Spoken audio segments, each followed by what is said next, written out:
Þegar rafmagn var leitt í hús í fyrsta sinn á Íslandi árið 1904 kviknaði ekki bara ljós, heldur hugmynd. Hugmynd að beisla kraftana sem búa í landinu, sem leiddi til stofnunar Landsvirkjunar árið 1965. Þjóðin fór sínar eigin leiðir og ákvað að vinna græna og hreina orku úr fallvetnunum. Þannig náðum við forskoti í orkuskiptum og byggðum upp öflugt atvinnulíf með endurnýjanlegri orku sem hefur bætt daglegt líf okkar allra. Orkufyrirtæki þjóðarinnar hefur þróast og vaxið með henni og með öflugum stuðningi ykkar höfum við byggt upp verðmætasta fyrirtæki landsins með vatnsafli, jarðvarma og vindi. Í 60 ár höfum við fylgst að á þessu ferðalagi. Til hamingju Íslendingar með orkufyrirtækið okkar allra. Landsvirkjun. Leiðandi afl í 60 ár.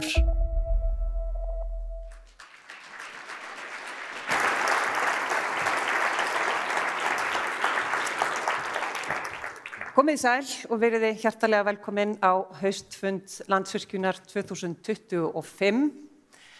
Bæði þið sem eru hér með okkur í salnum á Hilton Nordica og þið öll sem að fylgjast með í streymi á hinum ýmsu miðlum.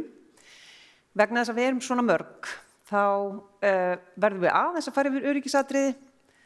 Dyrnar hérna, mér á hægri hönd, ykkur á vinstri hönd, opnast út ef þið þurfið að rjúka út. Það er neyðarútgangur hérna aftast, þetta er svo flugvélunum. Og svo hérna, vinstra megin, mér á vinstri hönd, ykkur á hægri hönd. Það er mjög mikilvægt að fara yfir þetta fyrst. Við erum svolítið mörg samankomin hér í salnum. En já, þið sáu þetta, afmælismyndbandið 1965-2025, það gerir 60 ár. Og við reyndar svona, héldum aðeins upp á afmælið á ársfundinum okkar í mars og svo aftur í sumar, 1. júlí á sjálfum deginum. En ég held að þessi samkomulag í samfélaginu það að þegar maður er komin á þennan aldur, að þá sé í rauninni allt afmælis árið undir og það megi halda upp á það aftur og aftur og aftur og aftur. Sérstaklega þegar afmælisbarnið hefur átt eins farsæla sögu og þetta afmælisbarn í 60 ár. Þetta er samt sem áður ekki svona sic gloria transit mundi, gaman að fá sletta á latínu. Þetta er ekki svona fundur þar sem við erum að velta okkur upp úr afrekum fortíðarinnar þótt þau séu góð og það sé gott að geta litið til þeirra og lært af þeim. Heldur þvert á móti að þá stöndum við ákveðnum tímamótum núna og við þurfum að geta tekið ákvarðanir sem varða framtíðarkynslóðir. Hvað ætlum við að gera? Hvernig ætlum við að hafa þetta? Og ég hef engar áhyggjur af því að fólk mun eitthvað liggja á skoðunum sínum við þá sem að hér ætla að tróða upp. Það nefnilega, ég held að það hefur bara aldrei verið jafn skýrt hvað sveiflurnar geta verið gríðarlegar í íslensku raforkukerfi eins og í haust. Eftir 2 arfaslök vatnsár árið 2023-24 var bara eitt lélegasta vatnsár í sögu fyrirtækisins. Þá ákvað náttúran bara að breyta takt. Og það er bara allt fleiti fullt og meira til frammi. Bara fáið ykkur elskurnar. Sem eftir að hafa hangið á nöglunum og verið að ausa með fötum upp úr botninum af lónunum, skert afhendingu til stórnotenda, keypt þeim orku aftur, að þá allt í einu bara flæðir allt upp úr og ekki bara það.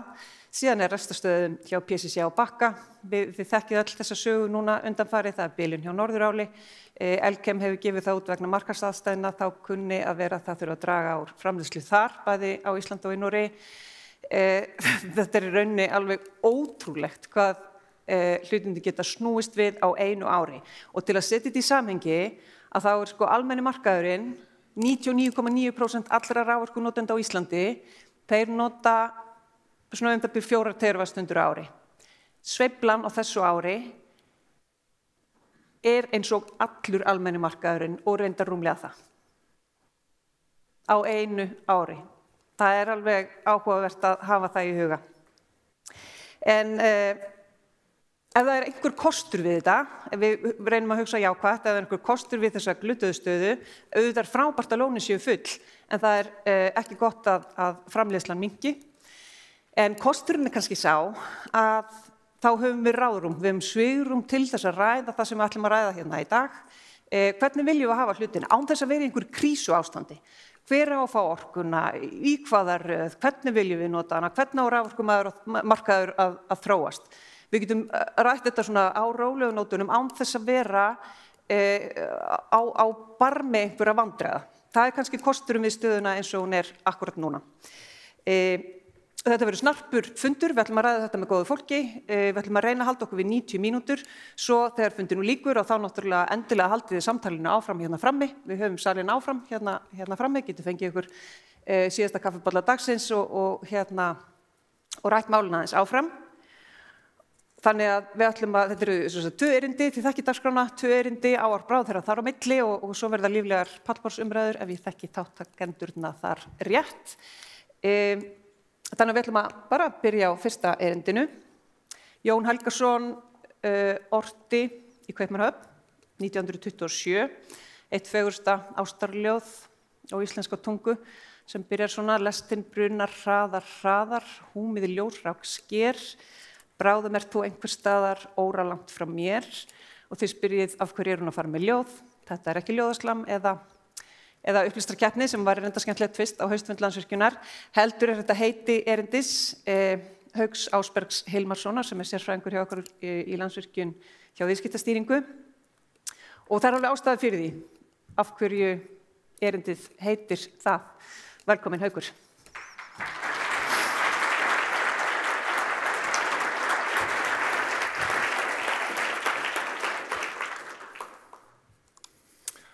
Takk fyrir Þóra, ágætir ráðherra og aðrir góðir fundargestir. Lestin brunar, hraðar eins og Þóra nefndi, og lestin sannarlega farin á stað þegar kemur að þróun raforkumarkaðar á Íslandi. Við erum að sjá stærstu breytingar á raforkumarkaði í 20 ár. En á slíkri vegferð mjög mikilvægt að vita hver förinni heitið. Fólk hefur kannski helst tekið eftir raforkumörkuðum vegna fréttaflutnings verðhækkanir síðasta vetur. Það þykir nefnilega almennt ekki mjög fréttnæmt þegar framboð á markaði nægilegt og verð lækka eins og á þessu ári. Og verðhækkanir á mörkuðum eru oft merki að raforku öryggi sé ógnað. Þetta bæði við hér á Íslandi og erlendis. En þetta hugtak raforku öryggi sem oft hluti af umræðum raforkumál kann að vera örlítið óljóst. Raforku öryggi þýðir bara að notendur hafi aðgang að raforku á viðráðanlegu verði. Og Íslandi hefur staðið okkur mjög vel í uppfylla þetta. Til ársins 2003 bar Landsvirkjun lagalega ábyrgð á að tryggja að næg raforka væri til staðar á Íslandi. Og Landsvirkjun gerði það í grunninn með 2 leiðum. Annars vegar með forgangsröðun í raforkusölu, þar sem að heimilum og fyrirtækjum öðrum en stórnotendum, svokölluðum almennum notendum, var forgangsraðað í raforkusölu.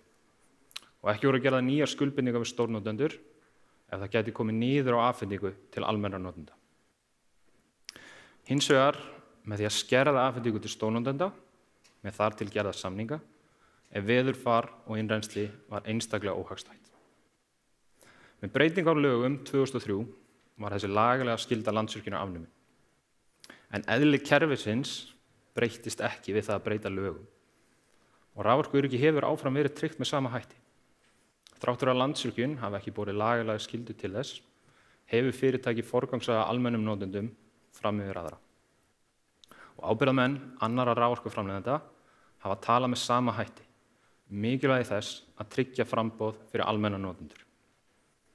Þetta hefur skilað mjög farsælli niðurstöðu, líkt og ráðherra hefur nefnt orku kaupmáttur hvergi meira en á Íslandi, verð hafa verið stöðug og afhending trygg, og stórnotendur hafa getað keppt á alþjóða vettvangi með hjálp langtímasamninga sem veita þeim fyrirsjáanleika í sínum rekstri.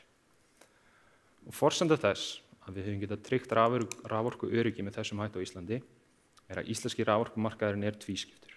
Við erum með annars vegar almennan hluta og hins vegar stórnotendar hluta. Þetta gerur okkur kleift að forgangsraða öðrum hlutanum og skerða hinn ef á þarf að halda. Við erum með ólíka hópa, með ólíkar þarfir meira sem með ólíkan gjaldmiðil innan sama raforkukerfisins. En okkur hefur tekist mjög vel að við fylla þarfir beggja aðila. Á innlendum markaði erum við með samkeppni bæði í heildsölu og smásölu og við höfum tekið þátt í alþjóðlegri samkeppni á stórnotendamarkaði. En eins og ég nefndi, þá er ekkert í lögunum í dag sem skyldar raforkuframleiðendur til að haga sig með þeim hætti að það tryggir raforkuöryggi. Og því hafa stjórnvöld unnið að því undanfarin ár að breyta lögunum og skilgreina aðgerðir til að efla raforkuöryggi á Íslandi. Og í sinni vinnu þá hafa stjórnvöld fyrst og fremst hugað að raforkuöryggi heimila en ekki að tryggja allt kerfið. Og ýmsar aðgerðir hafa verið skoðaðar sem mögulegar. Má það kannski helst nefna reglur sem skylda framleiðendur að selja ákveðið magn til heimila og fyrirtækja, svokölluð framboðsskylda, sem er þá í grunninn bara lagaleg skylda til að forgangsraða almennum notendum fram með aðra. Einnig má nefna svokallaða notkunarsvörun, þar sem að stórnotendur draga tímabundið úr álagi og orkan er seld almennum notendum í staðinn, sem er þá í rauninni bara það skerðingafyrirkomulag sem við þekkjum. Þessar aðgerðir og aðrar beinar aðgerðir til að bæta raforkuöryggi heimila fela óhjákvæmilega í sér aðgreining á markaði. Ef við ætlum að meta almenna notendur og raforkuöryggi þeirra og fara í beinar aðgerðir fyrir raforkuöryggi almenna notenda, þá verðum við að geta skilgreint þann hóp sem við ætlum að vernda. Ef raforkumarkaðurinn er alfarið án aðgreiningar, þá er engin leið að meta raforkuöryggi almenna notenda sérstaklega og allar aðgerðir sem farið er í hafa áhrif á allan markaði. Í slíku umhverfi er engin leið að tryggja að verð og verðsveiflur séu frábrugðnar milli almenna notenda og stórnotenda eins og stjórnvöld hafa lýst yfir að sé markmið. Það er óvíst hversu hagfellt slíkt fyrirkomulag væri til lengri tíma, bæði fyrir raforkuöryggi almennings en einnig fyrir samkeppnishæfni stórnotenda. Landsvirkjun hefur haft mjög skýra forgangsröðun í sinni raforkusölu og Landsvirkjun hefur hagað raforkusölu í takti við þau markmið sem lögð voru til grundvallar við stofnun fyrirtækisins. Markmið að hámarka velferð samfélagsins til lengri tíma, frekar en elta skammtíma gróðu. Verð á almennum markaði endurspeglar kostnað og stöðu raforkukerfisins. Greiðsluvilji heimila fyrir raforku er gríðarlega hár. Raforka er algjör nauðsyn í nútíma samfélagi. Við getum ekki án hennar verið og það er engin vara sem getur komið í stað raforkunar. Það hefur ekki verið stefna Landsvirkjunar að hækka raforkuverð til heimila, einfaldlega því að heimilin væru tilbúin að greiða hærra raforkuverð.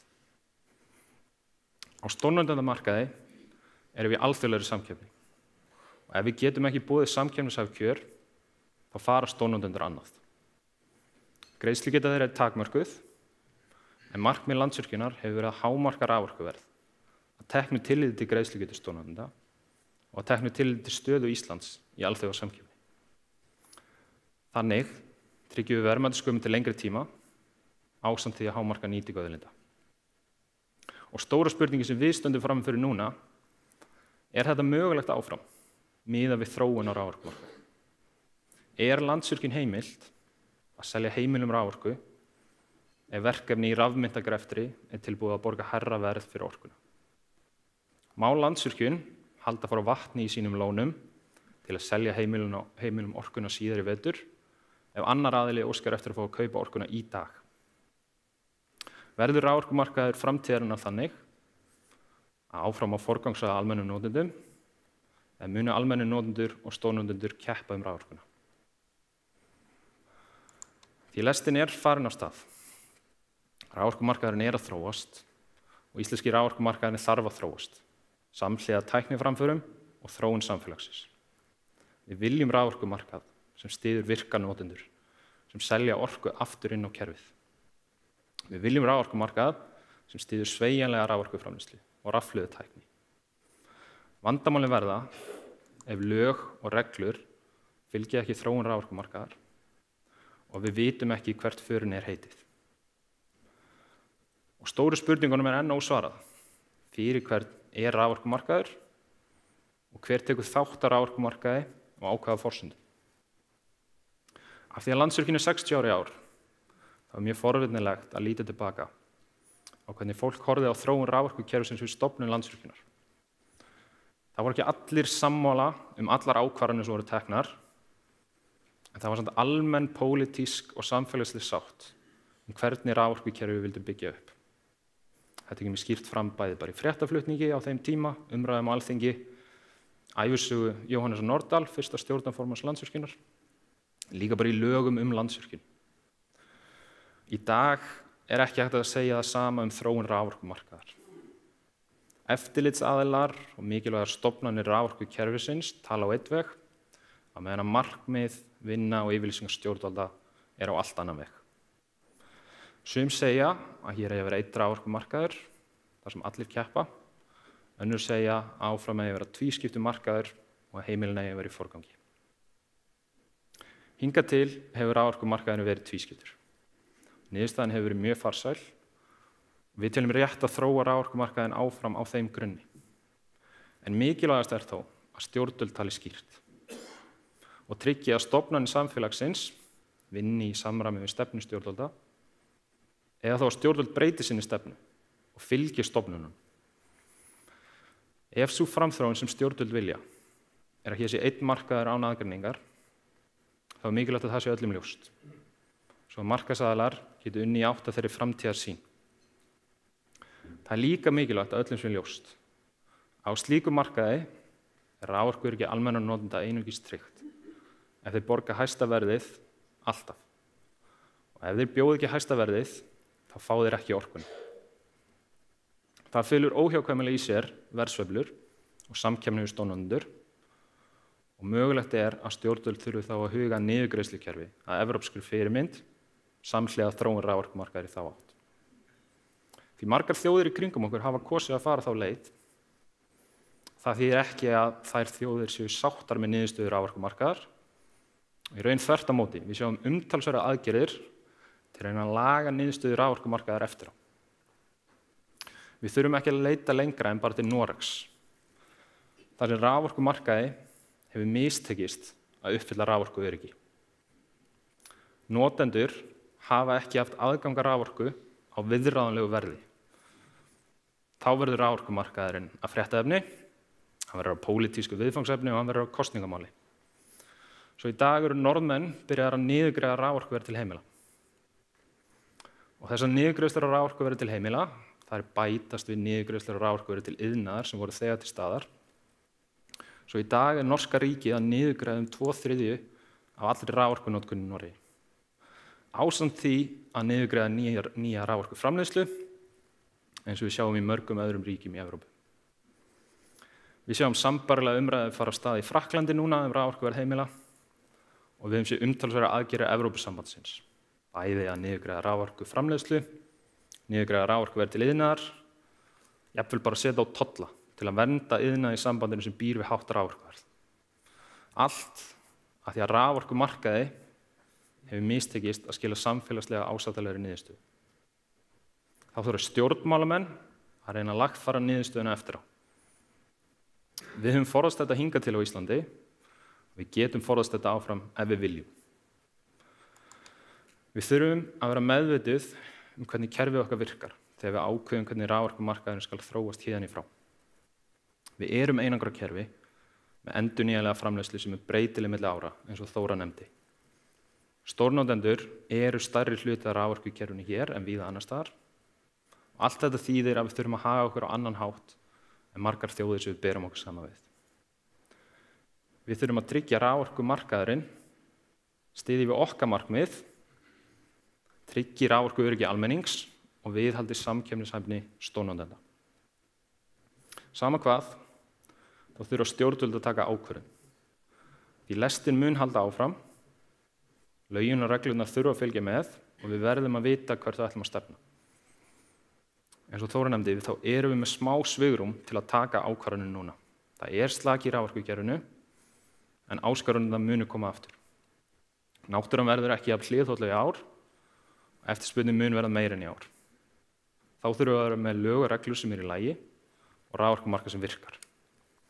Og grundvallar spurningarnar sem stjórnvöld þurfa að svara í dag og fylgja þeim svörum eftir með viðeigandi breytingum og lögum og reglum. Áhagsbeðandi að fá orkuna á Íslandi. Alltaf. Eiga heimili og stórnotendur að keppa raforku. Takk fyrir.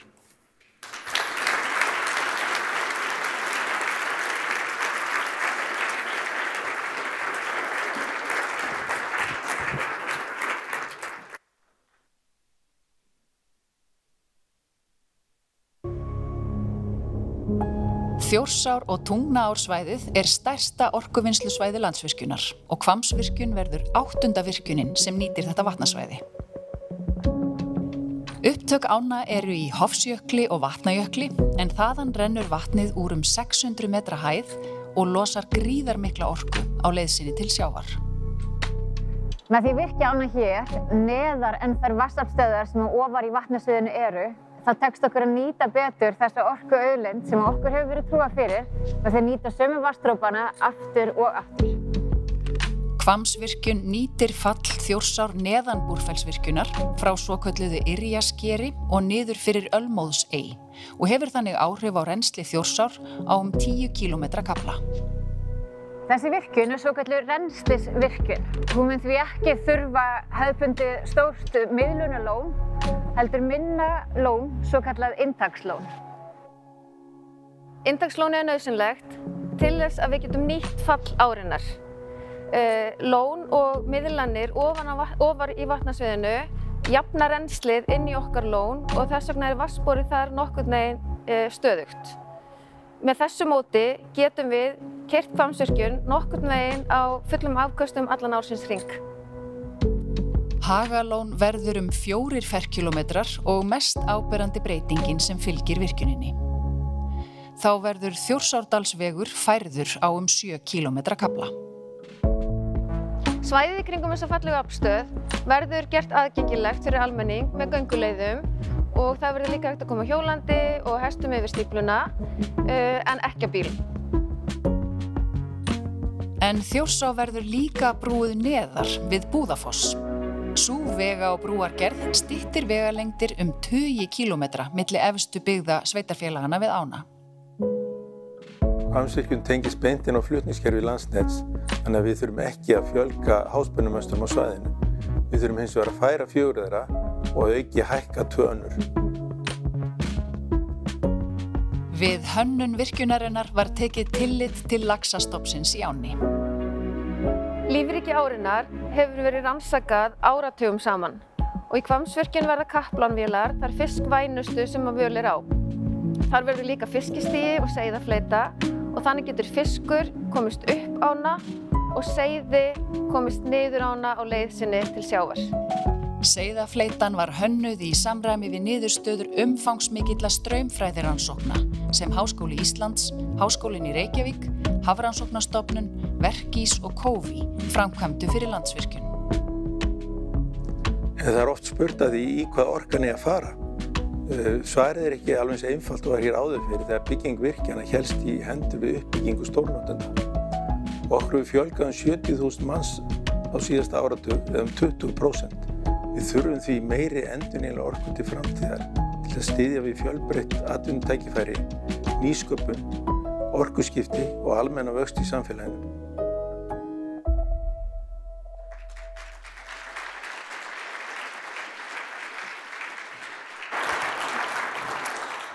Þetta var svona til þess að upplýsa ykkur aðeins Hvammsvirkjun.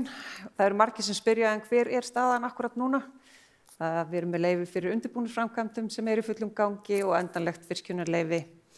Endurnýjað virkjunarleyfi verður vonandi gefið út öðru hvoru megin við áramótin svo að því sé komið á framfæri ef þeir að velta því fyrir ykkur. En næstur hér á svið umhverfis orku- og loftslagsráðherra Jóhann Páll Jóhannsson. Gjörðu svo vel.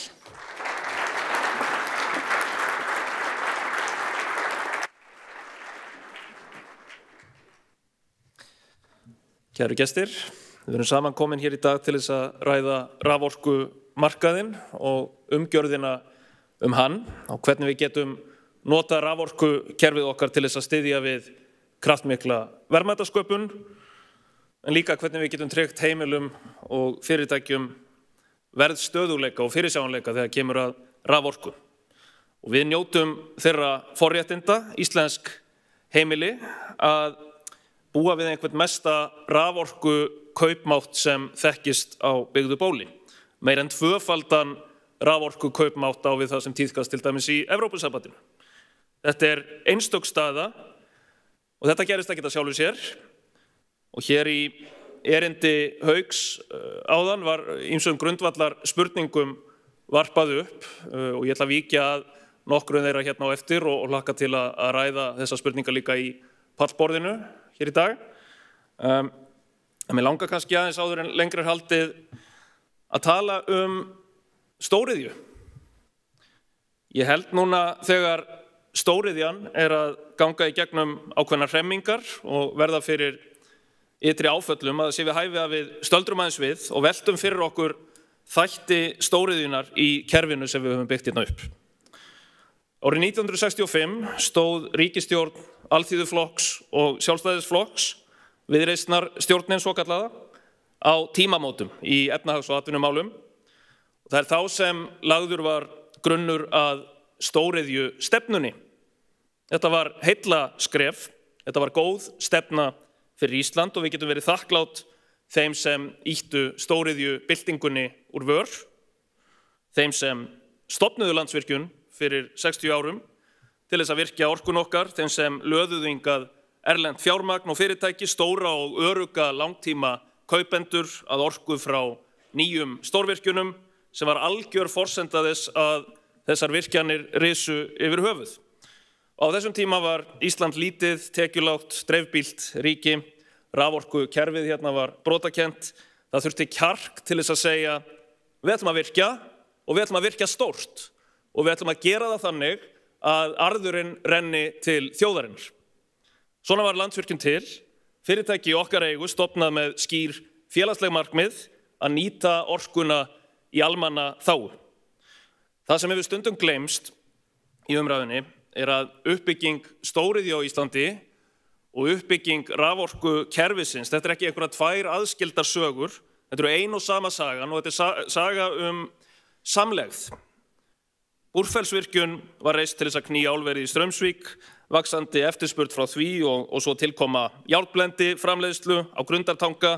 Þetta kallaði á framkvæmdir eins og Sigölduvirkjun, Hraunæjafossvirkjun og svo þurfti að leggja raflínur, tvist og bast, Norðurál á Grundartanga kallaði á enn frekari styrkingu flutningsinnviða og svo næru þetta stóriðjusagan hámarki með stærstu virkjana framkvæmdum Íslandssögunnar á Austurlandi sem færðu landshlutanum orkuöryggi sem fólk hafði ekki þorað að láta sig dreyma Allt þetta kallaði á að byggt væri upp sterkt, samtengt flutningsnet háspennulína enda gera stórnotendur kröfu hámarks afhendingaröryggi og eftir því sem þróuninni vatt fram var spennustig hækkað og aflgetan margfaldaðist. Nú eru tvítengingar afhendingarstaðum alland beinlínis orðnar að opinberri stefnu stjórnvalda og Landsnets og þetta eru kröfur sem eru til þess fallnar að jafna aðgang landsmanna að öruggu rafmagni og jafna þannig búsetu skilyrði á Íslandi. Þetta jafnaðarstefna par excellence.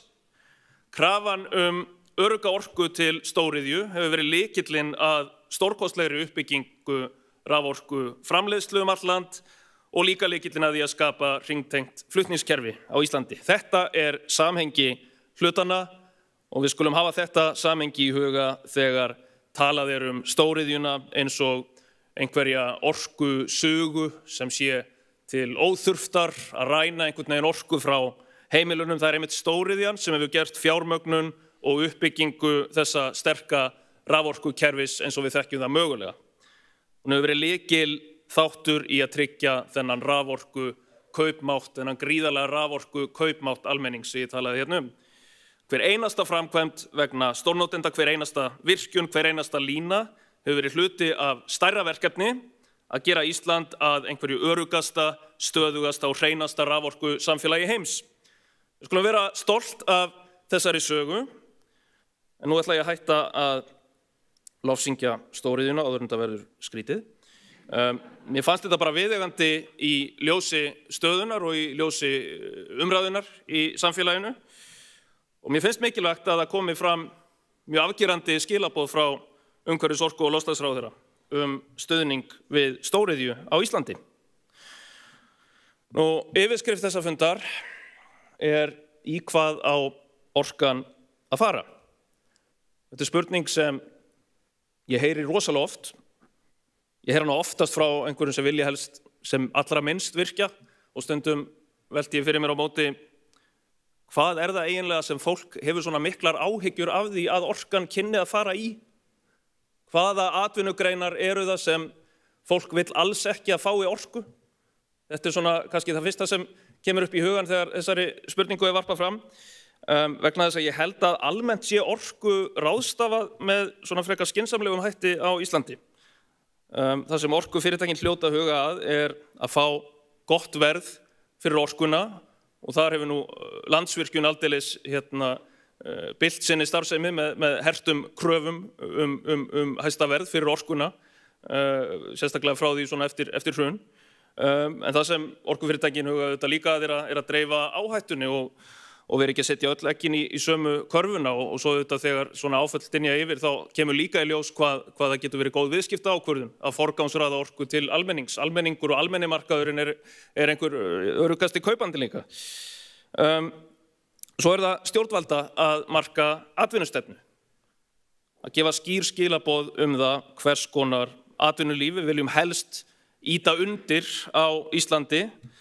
Við handstýrum þess ekki og það ekki eins og í gamla daga að stjórnmálamenn sitji með vindla og ákveði í hvað lánsfjármagnið eigi að fara eða í hvað orkan á að fara, en við getum beitt ýmsum tækjum og tólum ríkisvaldsins til þess að móta og styðja við ákveðna atvinnustefnu, og þar eiga stjórnvöld í mínum huga ekki að setja með hendur einhvern veginn fyrir aftan bak og láta bara Hörð Arnarsson sjá að móta atvinnustefnuna. Stjórnvöld eiga einmitt að taka skýra afstöðu, og það það sem við erum að gera í ríkisstjórn. Við erum að móta atvinnustefnu þar sem kannski framleiðni aukning svona rauði þráðurinn.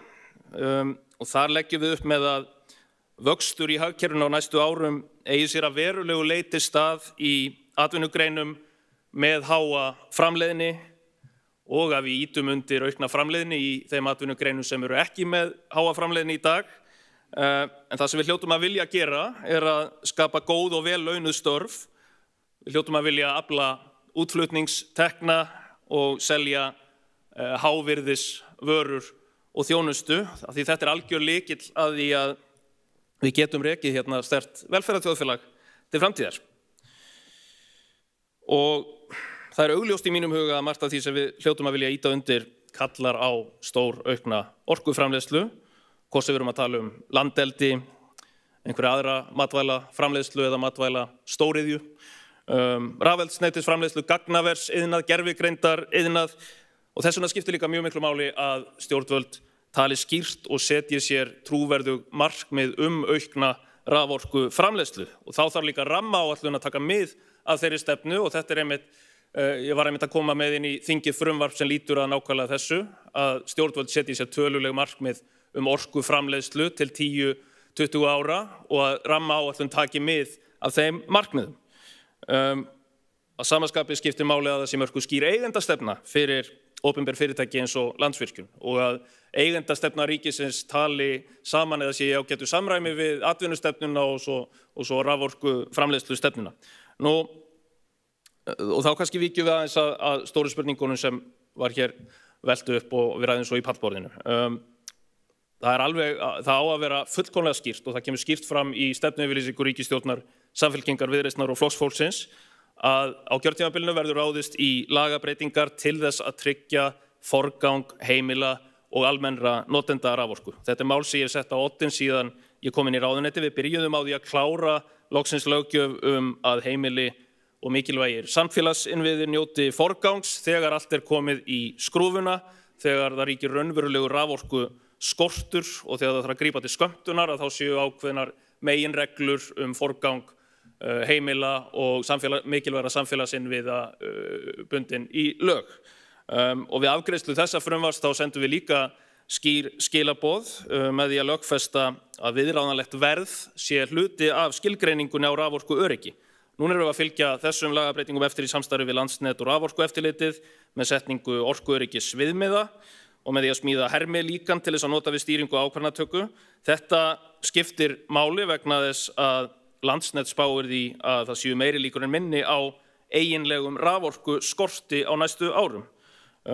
Og með hliðsjón af þessu fól ég líka Raforkueftirlitinu að greina sérstaklega drifkrafta hækkandi raforkuverðs og mögulega tilfærslu raforku af almenna markaðnum til stórnotenda og nú hefur raforku eftirlitið í samráði við ráðuneyti tekið upp það verklag að vakta sérstaklega raforkunotkun stórnotenda og bera saman árlegar orkunotkun þeirra við samningsbundið orkumagn í samningu viðkomandi á sama ári.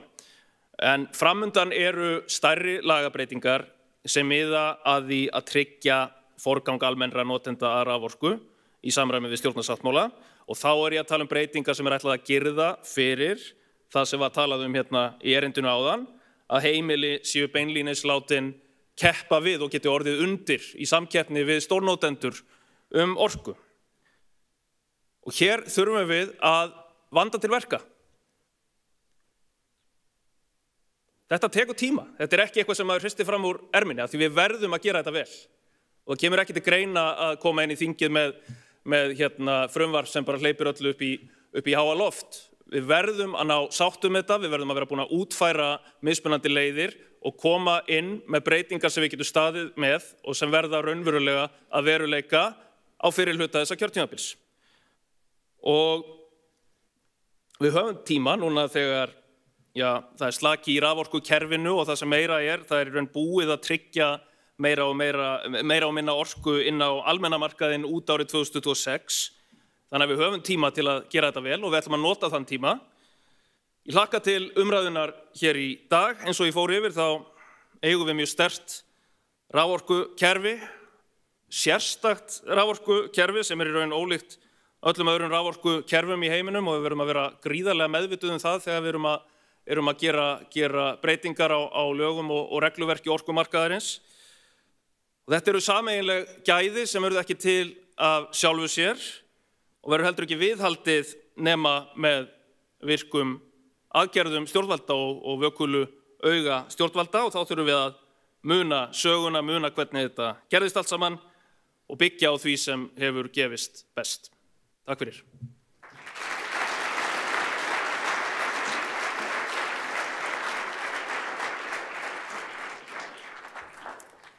Kærar þakkir fyrir þetta, ráðherra. Við vindum okkur beint í seinna erindi okkar Landsvirkjunar fólks og það Ríkharður Ríkharðsson, framkvæmdastjóri viðskiptaþróunar og nýsköpunar sem ætlar að flytja það. Yfirskriftin samkeppni hagsæld. Hann mikill íþróttamaður. Hafið það í huga þegar hann fer að tala líkingamál?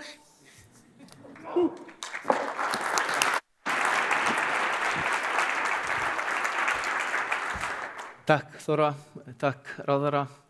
Gaman að sjá ykkur öll, gaman að vera með ykkur. Þetta mjög mikilvæg umræða sem við stöndum í. Við vorum aðeins að klóra okkur í kollinum samkeppni hagsæld. Þetta kannski svolítið hart heiti?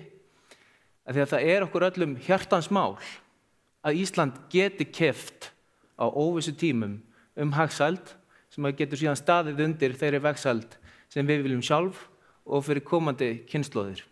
En ég held að ég hafi fengið innblástur frá ráðherranum líka með heiti hérna áðan.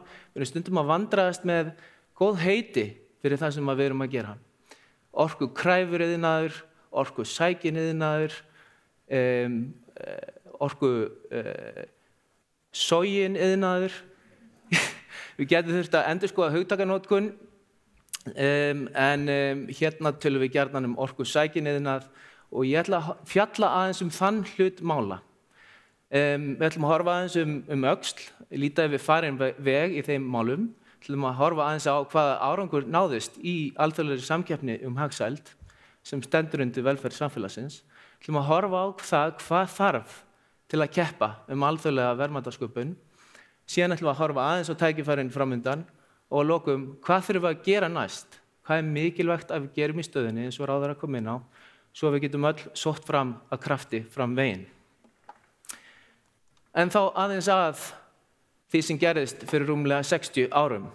Þá sýndum við Íslendingar mikla framsýni og pólitíska forystu með því að setja okkur og raungera atvinnustefnu til að skapa verðmæti á grundvelli öflugrar orkuvinnslu og orkusækins iðnaðar og ná fram orkuöryggi fyrir íslenskan almenning. Hér sjáum við Jóhannes Nordal, fyrrum stjórnarformann Landsvirkjunar til 30 ára og að mörgum talinn einn helsti hvatamaður atvinnuþróunar, verðmætasköpunar og samfélagslegrar ábyrgðar sem Íslendingar hafa átt. Kristján Eldjárn fyrrum forseta og samtímafólk þeirra vígja Búrfellsstöð í maí 1970 sem þarna byrjaði að knýja orkusækna starfsemi hérlendis með álverinu í Straumsvík. Í aðdraganda þessa atburðar þurftum við sem þjóð að taka fjölmargar ákvarðanir sem sneru að því hvar og hvernig ætti að byggja virkjanir, val á iðnaðarstarfsemi til að laða til landsins og aðlögun viðskiptaumhverfis okkar að því sem þurfti til að skapa verðmæti. Með öðrum orðum, 10 árum áður en hér var komið sögu, þurftum við að spyrja okkur sjálf, fyrir okkur og komandi kynslóðir, í hvað fer orkan okkar og hvernig keppum við í samfélagi þjóðanna. Vegferðin uppbyggingu, orkuvinnslu og orkusækjaniðnaðar hefur síðan haft djúpstæð áhrif á íslenskt samfélag og fornkveðina hefur sannast að árangur næst þar sem tækifæri og undirbúningur mætast. Í dag vinna 12.000 manns bein og óbein háframleiðni störf tengt orkuvinnslu og orkusæknum iðnaði. Þekkingarstörfum, til dæmis í verkfræðigeiranum, hefur fjölgað margfalt í þessari vegferð okkar. Það var komið áðan inn á Sigöldustöð og Hrauneyjafossvirkjun sem voru reistar í kjölfar Búrfellsvirkjunar. Við Íslendingar höfðum enga verkfræðilega aðkomu að Búrfellsstöð í hönnun. Við höfum aðeins meira í Sigöldu og Hrauneyjafossstöð. Næsta virkjun þar á eftir Blöndustöð hönnuðum við frá grunni. Nefna má að Íslendingar flytja í dag út þekkingu á hönnun, byggingu og ráðgjöf í orkumálum fyrir milljarða árlega.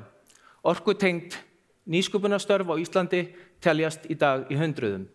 Við erum fremst í Evrópu eins og ráðherra kom inn á þegar kemur að aðgengi á öruggri og hagkvæmri orku, samkvæmt World Energy Council, sem byggir undir viðnámsþrótt samfélags okkar. Útflutningstekjur orkusækinnar starfsemi voru á síðasta ári tæplega 400 milljarðar. Næst stærsti geirinn á eftir ferðaþjónustu, en sjávarútvegur og hugverkaiðnaður komu þar rétt á eftir, líka með yfir 300 milljarðar hvor. Og síðustu 4 ár hafa arðgreiðslur Landsvirkjunar til íslensks samfélags numið hátt í 100 milljörðum. Að lokum mætti nefna að í dag eiga Íslendingar Landsvirkjun nánast skuldlausa, sem býr til fjölbreytt tækifæri og slagkraft fyrir mögulegan vöxt og viðgang íslensks samfélags til framtíðar í heimi þar sem lönd keppast nú að koma sér upp næstu kynslóð hagkerfa sem velgengur munu einkennast af endurnýjanleika, hringrás, hátækni og hagkvæmni. Samkeppnishæfni orkuvinnslu, orkusækjaniðnaðar eða orkusoginiðnaðar og íslensks viðskiptaumhverfis forsenda verðmætasköpunar á Íslandi í dag og til framtíðar. Allir þessir þættir þurfa að vera samkeppnishæfir til að við getum keppt alþjóðlega og samstillt átak þarf til að tryggja að svo verði áfram veginn. Alþjóðleg samkeppni hefur alltaf verið hörð og fer þessi misseri harðnandi eins og fram hefur komið í nýlegri skýrslu Draghi samkeppnishæfni Evrópu og við sjáum raungerast í stórum atburðum hér í okkar samfélagi síðustu misseri. Stundum gefur á bátinn og þá þurfum við að aðlagast og finna góðar leiðir áfram. Horfum nú saman á hvar við stöndum gagnvart samkeppnishæfni þessara þátta. Sögulega hefur okkur tekist vel að nýta hagkvæma orkukosti og við getum, ef við viljum viðgang og vöxt orkusækinnar starfsemi, haldið áfram að forgangsraða og búa til fyrirsjáanleika aðgengi að hagkvæmum orkukostum og landnýtingu næstu 10-15 ár til að stuðla áfram að því að við getum unnið orku með samkeppnishæfum hætti. Við Íslendingar höfum fjölda tækifæri til þess en landnýting okkar undir orkuvinnslu hlutfallslega 1/3 af því sem hún í Noregi, sem þýðir að því að Noregur 4 sinnum stærri en við, að Noregur notar í dag cirka 10-falt meira land undir endurnýjanlega orkuvinnslu en við gerum. Á næstu 10 árum eða svo að mati ytri opinbera greiningaraðila samkeppnishæft að vinna orku á Íslandi með vatnsafli, jarðvarma og vind á landi en aðrir orkukostir ná sem stendur ekki að keppa. Þetta kallar á landnýtingu ef við viljum halda áfram með þessum hætti. Þessar greiningar hér sem eru frá opinberum greiningaraðilum, þetta Orkustofnun, NVE, Norska Orkustofnun, Statnett, Þær sýna að ef við gerum ráð fyrir að leyfisveitingaferli geti verið skilvirk, sem þarf vinnu til þess að tryggja, að þá getum við keppt á þessum orkukostum á verðum sem að gert ráð fyrir að munu vera við uppi í kerfunum á næstu árum. En spurningin til okkar, erum við í stöðu og viljum við nýta þessi tækifæri? Stórnotendur starfa þar sem við ná að vera samkeppnishæfir og þeir dreifa iðulega starfsemi sinni þannig að þeir geti dreifð úr eða bætt í framleiðslu þar sem það hagkvæmast. Hérna sjáum við mynd af viðskiptavinum, orkusæknum viðskiptavinum Landsvirkjunar og starfsemi þeirra, en þeir eru flestir, en ekki allir, en flestir í stöðu til að bæta í eða draga úr framleiðslu þar sem það hagkvæmt. Við getum skapað umhverfi hér á landi sem gerir viðgang núverandi viðskiptavina og tækifæri til vaxtar nýrrar orkusækinna starfsemi möguleg, en við þurfum að vera á tánum til að það gerist. Eftirspurn eftir raforku á Íslandi ekki óendanleg, eins og stundum hefur verið haldið fram, heldur sveiflast hún eftir verði og aðstæðum í alþjóðlegu viðskiptaumhverfi hverju sinni. Það að sækja orkusækin iðnað til landsins hefur verið og mun áfram vera krefjandi verkefni. Þá gildir einu hvort þar séum að ræða ál- og kísilver, gagnaver, matvælaframleiðsla eða orkuskiptaverkefni til lengri eða skemmri tíma. Viljum við gera áfram vel í að sækja orkusækna starfsemi? Við Íslendingar þurfum að spila skynsamlega ef við viljum keppa í efstu deild viðskiptaumhverfis og hagsmunagæslu og skapa verðmæti til framtíðar. Nýleg merki atvinnustefnu og orkuöflunarvilja gefa góð fyrirheit að íslensk stjórnvöld vilji spila til sigurs og við vonumst til að sjá góð merki í þessu raungerast á næstu mánuðum. Leikkerfi okkar þarf að taka mið af styrkleikum okkar og veikleikum. Við þurfum að spila bæði sókn og vörn. Sóknin getur meðal annars byggt á langtímasamningum orkusölu í markaðsumhverfi raforku sem áfram tvískipt, eins og Haukur kom inn á, með skilyrtu flæði á milli stórnotenda og almennra notenda. Sóknin getur líka byggt á skilvirkum leyfisferlum, við getum það, við þurfum bara að gera það, og hóflegum sköttum og jafnvel ívilnunum, en ekki niðurgreiðslum, fyrir þær tegundir fjárfestinga sem við viljum sjá inn í framtíðina. Að lokum þarf sóknin að byggja á áframhaldandi fjárfestingum í lykilinnviðum svo sem raforkuflutningum, gagnaflutningum, samgöngum og frekari þróun iðnaðarlóða. Á sama tíma þurfum við að verjast ógnum gegn samkeppnishæfni okkar sem felast í tollum eða niðurgreiðslum til iðnaðar og orkuvinnslu. Til dæmis í Noregi, eins og við sáum áðan, og víðar í Evrópu, eins og Haukur vék áðan. En á Íslandi eru ekki aðstæður og forsendur fyrir því að niðurgreiða orkusækin iðnað þar sem við erum fámenn og iðnaðurinn svo stór hluti af hagkerfi okkar. Við getum ekki keppt á þeim forsendum, þannig við þurfum að verjast þessu annars staðar. Viljum við sækja og viljum við verjast? Það felur í sér ákvörðun að vilja þetta áfram.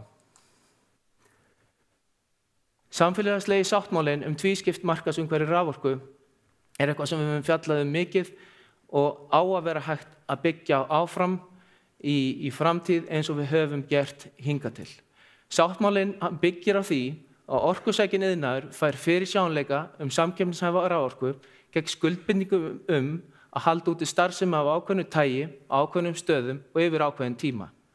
Við byggðum raforkukerfi okkar á þessum grunni og getum byggt áfram á þessu í framtíð. Evrópska markaðsfyrirkomulagið þarf og á okkar mati hægt, eins og Haukur kom inn á, aðlagað íslenskum aðstæðum, en það nú í endurskoðun fyrir Evrópu vegna þess að það vaxandi óánægja með samkeppnishæfni iðnaðar og orkuöryggi almennings sumstaðar en ekki allstaðar, en þau þurfa að vinna þessu rétt eins og við.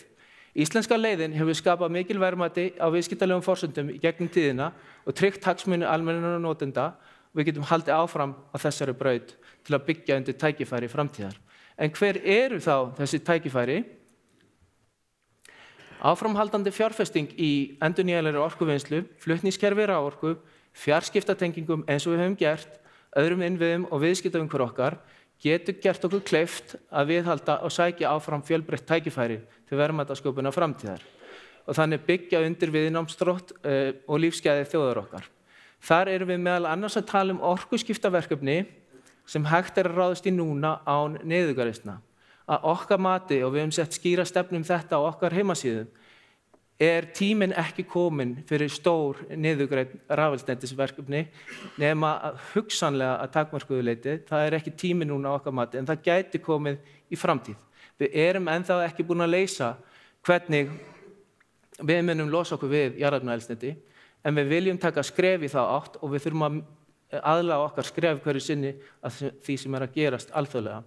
Framþróun núverandi viðskiptavina, vöxt í gagnaverum fyrir háafkasta reikningsvinnslu og gervigreind, vöxt í matvælaframleiðslu og eftir atvikum möguleg einstök önnur tækifæri. Þá það okkar allra og sérstaklega stjórnvalda að svara mikilvægum spurningum. Viljum við nýta meiri orku? Í hvaða orkan okkar að fara? Viljum við styðja við núverandi orkusækna starfsemi eins lengi og mögulegt Viljum við laða til landsins nýja orkusækna starfsemi í vexti?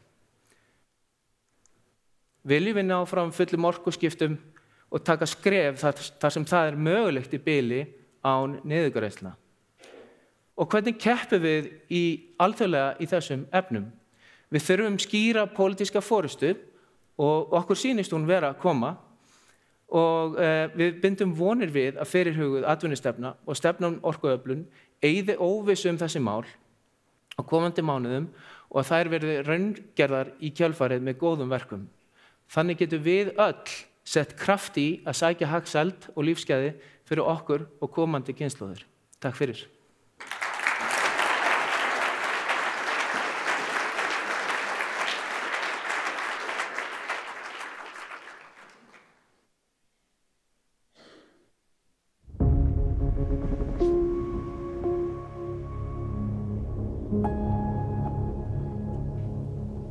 Fyrsta vindorkuverið á Íslandi rís við Vaðöldu á Austurbakka Þjórsár sunnan við Sultartangastíflu.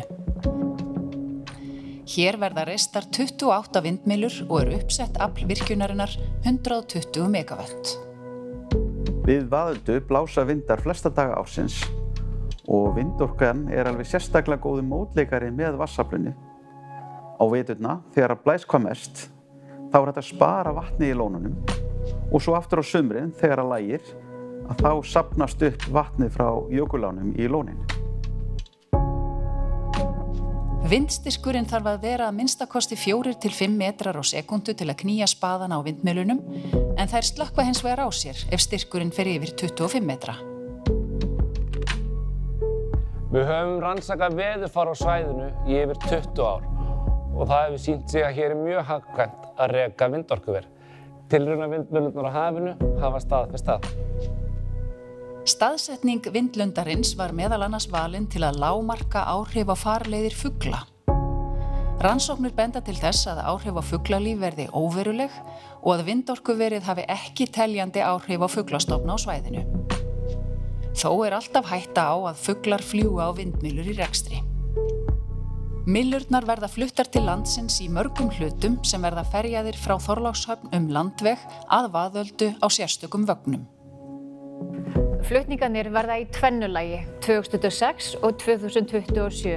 Við hefjum það á vori til og þeir munu standa yfir í svona 6 til 8 vikur, samfleytt 6 daga eða kvöld vikunar. Þetta augljóslega umfangsmiklir og krefjandi flutningar á stórum og þungum búnaði sem við þurfum að undirbúa mjög vel. Hluti af því að vera í góðu samráði við Vegagerðina, sveitarfélögin í nágrenninu, lögregluna og marga fleiri. Hver vindmylla stendur á 500 fermetra undirstöðu á 3500 fermetra plani. Undirstöðurnar verða hins vegar ekki sýnilegar þegar búið að reisa myllurnar. Vindmyllurnar verða 150 metra háar þegar spaðarnir í hæstu stöðu. Sú hæð jafngildir 2 Hallgrímskirkjum. Mannvirki af þessari stærð hafa óhjákvæmilega töluverð umhverfisáhrif, en einmitt þess vegna alveg sérstaklega mikilvægt að vanda allan undirbúning og við höfum útfært vindlundin með þeim hætti að við lágmörkum umhverfisáhrif.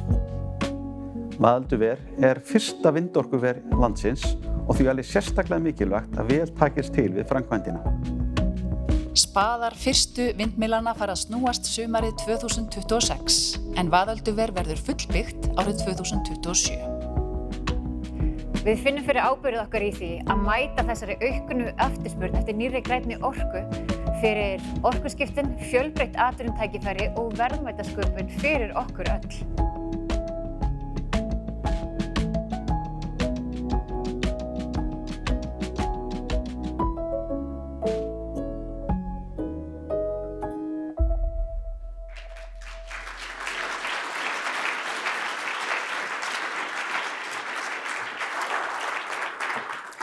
Mér langar að biðja þátttakendurna í pallborðinu að koma hérna upp og raða sér við borðin.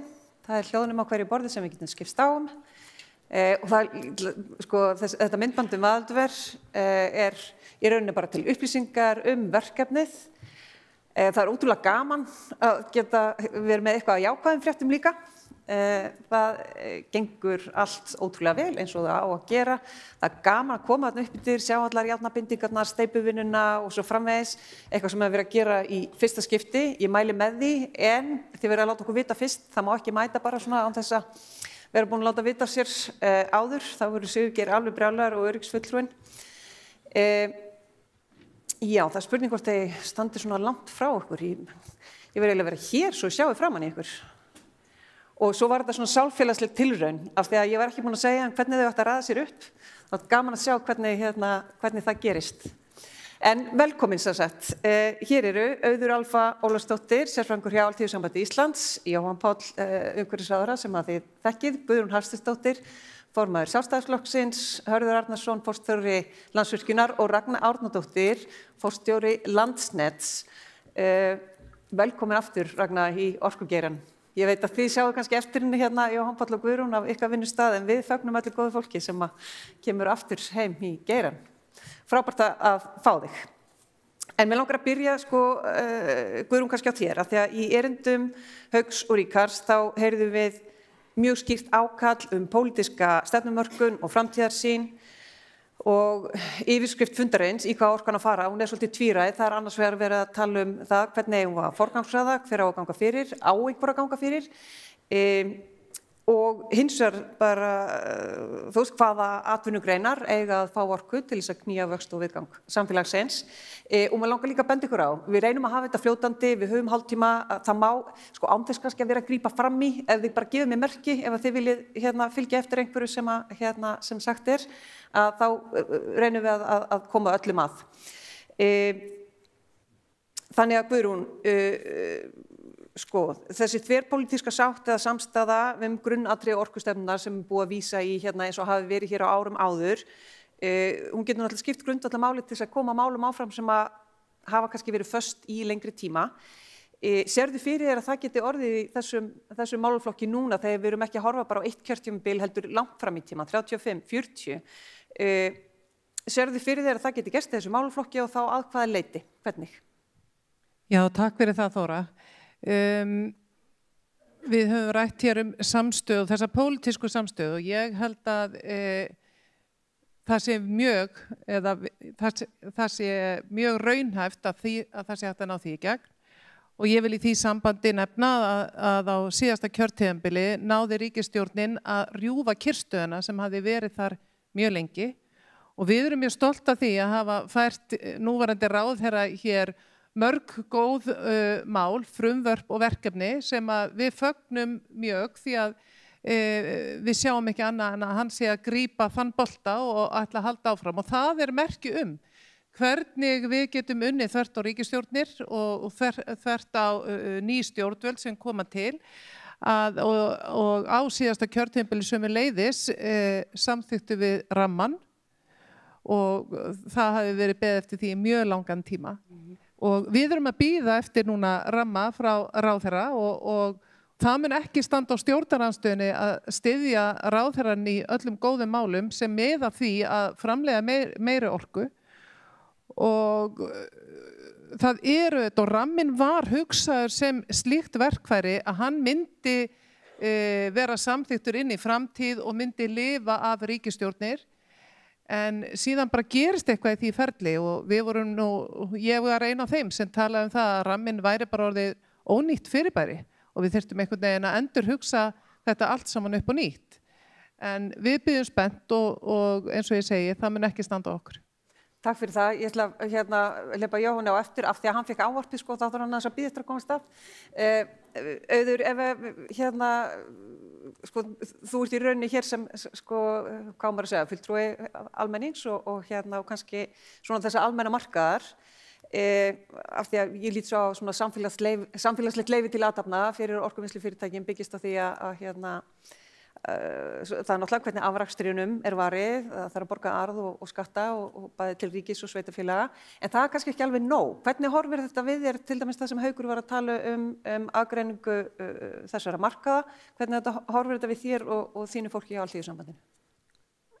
Já, það virkar. Já, ég vissulega fulltrúi almennings en það er ekki svo að hagsmunir almennings felist bara í lágu orkuverði til almennings. Heldur þetta samkeppnishæfni þeirra fyrirtæki sem hér starfa skiptir almenningu þetta gríðarlegu máli líka. En þessi fyrirtæki eru þetta færa okkur störf, jú þau skapa störf og þá eru þetta bæði að tala stórnotendur og lítil fyrirtæki. Þannig en við þetta horfum á þetta sem gríðarlega mikilvægt mál, þessi skipting markaðarins í stórnotendur hins vegar og smærri fyrirtæki og almenning annars vegar. Smærri fyrirtæki reiða sig þetta líka á þetta lága raforkuverð og þetta veitir þeim líka samkeppnisforskot. Og við tölum kannski að svo lítið það, umhverfis-, orku- og loftslagsráðherra var áðan að tala hvað heitir það, raforku, kaupmátt, einmitt. Og þetta eitt af því fáa sem að við státum okkur af umfram aðrar þjóðir, bæði fyrir smáfyrirtæki og stór, þannig að þetta eitthvað sem við þurfum að halda í. En svo verðum við að tryggja þetta að almenningu verði ekki undir í ykkur verðsamkeppni við stórnotendur og það auðvitað hætta á því, þannig að við auðvitað bara stjórnvöld bera þetta gríðarlega ábyrgð núna að við fylgjumst grannt með og vonum að stjórnvöld sjáu sér, bara flýti sér hægt og ráðist í þessar nauðsynlegu breytingar sem þarf að ráðast í til þess að halda í þannan ábata sem að raforkukerfi hefur skilað okkur hingað til. Af því að við höfum búið við þetta góða raforkukerfi og vissulega ýmislegt að bæta, þar á meðal við getum aukið orkunýtni og svo þurfum að styrkja flutningskerfin, en þetta gott raforkukerfi og við þurfum bara að hanna umgjörna núna, þannig að við höldum í þann ábata sem að raforkukerfi hefur skilað okkur hingað til. Kærar þakkir fyrir þetta. Ragnar, ég veit þú tiltölulega nýtekin við og kemur þarna kannski svolítið með fersk augu, hafandi verið aðstoðarforstjóri Landsvirkjunar, svo ertu búin að vera inn í stjórnsýslunni og kemur inn bara fyrir skömmu síðan. Og Landsnet náttúrulega rekur annan á 2 viðskiptavettvöngum með raforku. Hvernig horfir þetta við þér? Já, takk fyrir boðið og gaman að vera hérna. Mörg kunnuleg andlit og önnur ný eins og gengur. En já, þegar við tölum raforkumarkaðinn, ég meina þetta mjög áhrifarík framsetning sem að Landsvirkjun hér með að spyrja okkur, viljið þið hafa hér saman í einum hóp, almenning, smærri fyrirtæki og stórnotendur. Þetta áhrifarík spurning vegna þess að hingað til höfum við ekki haft það þannig. Það eru í raun og veru skipting á þessum mörkuðum og það hefur verið eins og var bent á hér í upphafi. Það var uppbygging á orkukerfinu, á okkar raforkukerfi, fór fram einmitt í samstarfi og samvinnu stórnotenda, álvera og stjórnvalda. Þannig að við þurfum auðvitað að passa upp á það og það réttmætt ábending af hálfu Landsvirkjunar að spyrja þessu vegna þess að sögulega sem stærsti raforkuframleiðandinn þá og nú að þá munu mögulega einhverjir benda á Landsvirkjun ef að heimilin fara að vera hornreka og það gengur auðvitað ekki að gera það. Það sem ég vildi í raun og veru segja þessu að virkur raforkumarkaður það sem að mun þjóna okkur best en nákvæmlega hvar við lendum og hvernig hann lítur út. Við erum ennþá í þróun og það er svo margt í þróun og þetta í raun og veru svo ótrúlega spennandi tímar akkurat núna að vísu áskoranir hjá stórum viðskiptavinnum en það líka eftirspurn sem að Já, fyrir 10-15 árum þá var það nú ekki alveg myndin, þannig að ég heyrði að Ríkharður talaði um að einhverju var að tala óendanlega eftirspurn. Ég hugsa, erum við komið þangað í orkugeiranum og atvinnulífinu, við bara lítum á það þannig, að því það alls ekki þannig. En málið það að það þarf auðvitað og það sem að því að stjórnvöld eru hér og hér ákall til stjórnvalda, það að hér þarf að byggja upp orkuinnviði. Það þarf að byggja upp, við þurfum að auka orkuvinnsluna, það bara aukin orkuþörfin í framtíðina og það þarf líka að styrkja flutningskerfið. Og það það sem að snýra okkur, það orkaverkefni hjá Landsneti, þannig að það verður í raun og veru, það ýmsar vörður þar á leiðinni og það sem að við ætlum að gera núna á næstu mánuðum, við ætlum að skoða aðeins betur okkar áætlanir og finna út úr því hvernig hægt að gera þetta á raunhæfan hátt og halda því þannig að halda til dæmis Íslandi samkeppnishæfu að raforkumarkaðurinn geti haldið áfram að starfa á þeim forsendum sem að við kjósum að hann starfi á. En síðan erum við ekki náttúrulega komin út í þetta með leyfisveitingarnar og allt það, verður það ekki bara önnur umræða? Ég get ekki beðið, en ok. Já, við getum ekki haldið fund þar sem að forstjóri Landsnets og Landsvirkjun koma saman á þess að minnast á leyfisveitingar, held ég. En Hörður, mér langar, af því að ég held nú að þú hefur bara sagt það sjálfur að fólk væri mögulega orðið þreytt á því að heyra þig tala raforkuöryggi þegar það komið ekki við. Það sé ekki lengur hlutverk Landsvirkjunar, þannig að þú eigi bara að fara að slappa af. Mér langar bara til þess að biðja að útskýra, af því ég veit alveg það ástæða fyrir því að hversu oft og mikið þú hefur talað það, hvers vegna það þér svona hugleikið? Já, þetta bara svo mikið grundvallaratriði fyrir að samfélagi virki. Það ef að þetta brestur þá bara virkar samfélagið ekki, og þetta bara atriði sem að glemdist í setningu raforkulagana, eins ótrúlega það við sáum ekki fyrir þetta geti gerst og við fórum að vekja málsósu fyrir 10 árum síðan þegar við fórum í gegnum slæmt vatnsár. Þetta dukkar allt upp þegar kemur slæmt vatnsár. Því að ef það ekki slæmt vatnsár þá eiginlega bara reddast þetta. En slæmu vatnsárin koma og við erum að muna þau koma aftur og það sem ég kannski ágjur af núna því við erum komin í gott vatnsár og þá svona róist fólk, hvað voru þetta fólk að tala um, nú umfram orka, hvað þessi forstjóri Landsvirkjunar, hann bara eitthvað ruglaður. Það bara orkuskortur í fyrra og nú nóg orka, hvernig getur þetta staðist? En það gríðarlega mikilvægt að bregðast hratt við og þetta eru stórar spurningar sem við settum upp og fögnum því að stjórnvöld taka því og ég held að sjóslega mikilvægt líka að stjórnarandstaðan spili mikið með að þetta algjörlega sameiginlegir hagsmunir sem ætti að vera hafnar yfir pólitík og líka það sem ákvæmlega taka núna þar hafa því miður Jón Páll eiginlega engin áhrif á jákvæð áhrif á þessu kjörtímabili. Þú ert að redda ykkur fyrir næsta kjörtímabil og það næsta kjörtímabil sem ekkert rosalega vinsælt á stjórnvöldum.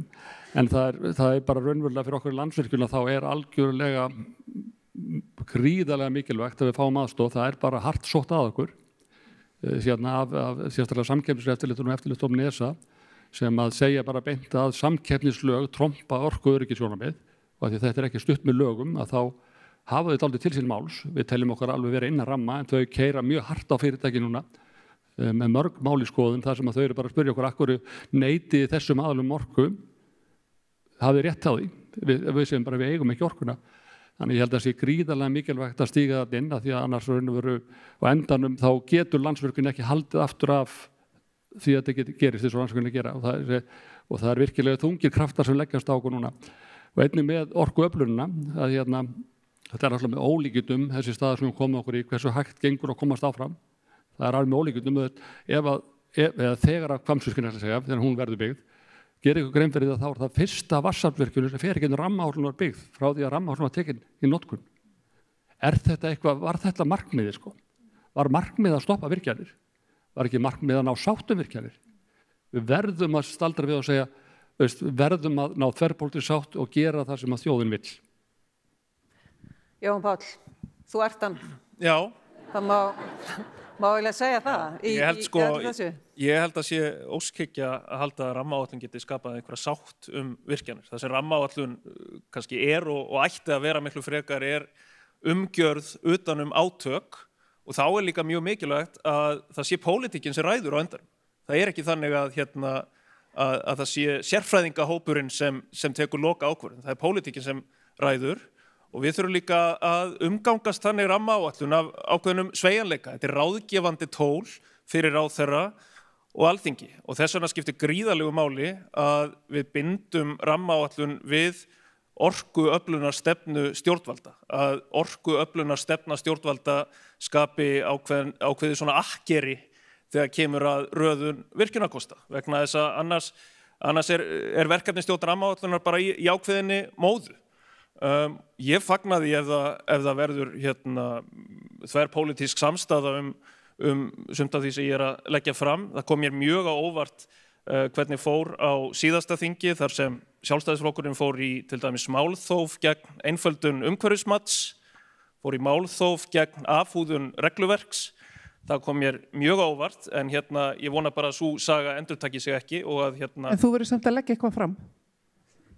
Já, Guðrún, sko, í þessari viku er að fara í gegnum, það er komið í gegnum ríkisstjórn og þingflokka frumvarp sko stórfellda einföldun á rammaáætlunar fyrirkomulaginu og svo er að koma einföldunar frumvarp sem er tvöfalt stærra heldur en það sem kom fram síðast og Hörður segir að þetta muni kannski ekki hafa áhrif á þessu kjörtímabili. Það er margt þar sem mun vissulega hafa áhrif á þessu kjörtímabili. Til dæmis bara þegar kemur að jarðborunum, að þurfi ekki alltaf að leita, að þurfi ekki alltaf að fá starfsleyfi fyrir hverju og einustu framkvæmd. Markmiðið með þessum breytingum, það er kannski hægt að summera það niður í þetta, að við viljum að það taki kannski ekki 15 ári að koma virkjunum á stað, heldur frekar 4 til 5 ár. Þannig það mun vissulega skipta máli á þessu kjörtímabili og þeim næstu. Auður var á undan Hörður, þannig að þú verður að, já. Já, bara svona af því að fólk er að tala um þessa þverpólitísku sátt þá vil ég fyrst minna á það að verkalýðshreyfingin er auðvitað stærsti flokkurinn í landinu sem nær yfir hvað breiðasta bilið. Við erum með fólk frá öllum flokkum og náum alveg frá vinstri til hægri.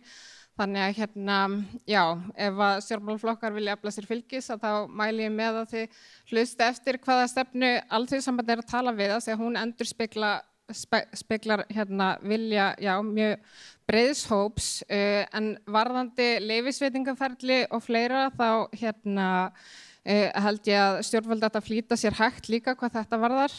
Ég efa það ekki að það megi gera einhverja betrumbætur á ferli kringum leyfisveitingar og örugglega auka skilvirkni annars staðar í kerfinu varðandi ákvarðanatöku en við þurfum samt að það hefur verið samstaða rammaáætlun og já, við þurfum að passa þessa lýðræðislegu ferla og samráð og eins saman með að nú var Ragnar að tala um þessa markaði, við erum líka að passa okkur í þessari umræðu að markaðir eiga að þjóna almenningi og þjóðinni, að markaðir ein og sér er ekki bara, þeir delivera ekkert endilega einhverju frábæri niðurstöðu einir og sér, heldur þurfa þeir aðhald og regluverk og við þurfum að horfa á þessi ferli með þessum augum.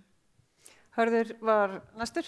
Ég er alveg samanlega Jón, þegar þú klárar breytingar á lögum þá verður hægt að byrja á einhverju en jákvæða áhrifin sem kjósendum muni finna, sem eru einhver jákvæða áhrif á hagvöxt og skapa störf, það gerist ekki fyrir 3-4 mánuðum seinna, þannig að þó að þessi losaðan hnúturinn sem er frábært að gera og ég styðji eindregið í og ég held að orkuöflunar viljinn sé alveg lykilatriði til þess að sé skýrt fyrir stjórnsýsluna hver áformin eru, við séum það bara núna, við bara úrskurðarnefnd umhverfis samkomumála, við séum í rammaáætluninni þegar fólk er bara með efasemdir að þurfa orku sem er mjög sérstætt.